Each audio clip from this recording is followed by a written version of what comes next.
कहाँ गई ये चिड़िया? आजकल दिखती नहीं है। शहरों में पहले चिड़ियाएं दिखा करती थी, आजकल होती नहीं है। ये सारी बातें आपने बहुत सुनी होंगी। ये स्पैरोज अचानक गायब नहीं हुई, हमने उनके लिए जगह कम कर दी है। एक टाइम था जब हर जगह घर के आसपास स्पैरोज दिखती थी। आज कई शहरों में उनकी आवाज धीरे धीरे कम होती जा रही है। हाउस स्पैरो ह्यूमन सेटलमेंट के साथ अडेप्ट करके रह सकती थी और अर्बन इकोलॉजिकल हेल्थ का इंपॉर्टेंट इंडिकेटर मानी जाती है।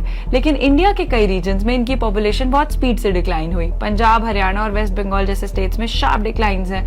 दिल्ली, बैंगलोर, मुंबई जैसे शहरों में भी स्पैरोज के नंबर्स बहुत कम हुए हैं। कुछ स्टडीज में आंध्र प्रदेश के कुछ एरियाज में 80 to 88% डिक्लाइन रिपोर्ट हुआ है। कुछ स्टडीज में केरला, गुजरात, राजस्थान के रीजन्स में लगभग 20% डिक्लाइन रिपोर्ट हुआ है और कुछ कोस्टल रीजन्स में 70 to 80% तक डिक्लाइन रिपोर्ट हुआ है। कुछ अर्बन रीजन्स में तो स्पैरोज ऑलमोस्ट गायब हो चुकी हैं।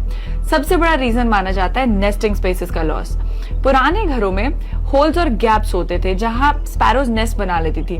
मॉडर्न कंक्रीट बिल्डिंग्स में ऐसे स्पेसेस है ही नहीं। दूसरी मेजर प्रॉब्लम है फूड स्कार्सिटी। पेस्टिसाइड्स इंसेक्ट्स को रिड्यूस करते जा रहे हैं और स्पैरो चिक्स को ग्रोथ के लिए प्रोटीन रिच इंसेक्ट्स चाहिए होते हैं। Urbanization, habitat change, noise pollution इनके सर्वाइवल को और डिफिकल्ट बना देते हैं। डोमेस्टिक कैट्स और दूसरे बर्ड्स के साथ कॉम्पिटिशन भी एक बहुत बड़ा चैलेंज हो सकता है। स्पैरोज छोटे एनवायरमेंटल चेंजेस और डिस्टर्बेंसेस के लिए सेंसिटिव मानी जाती हैं।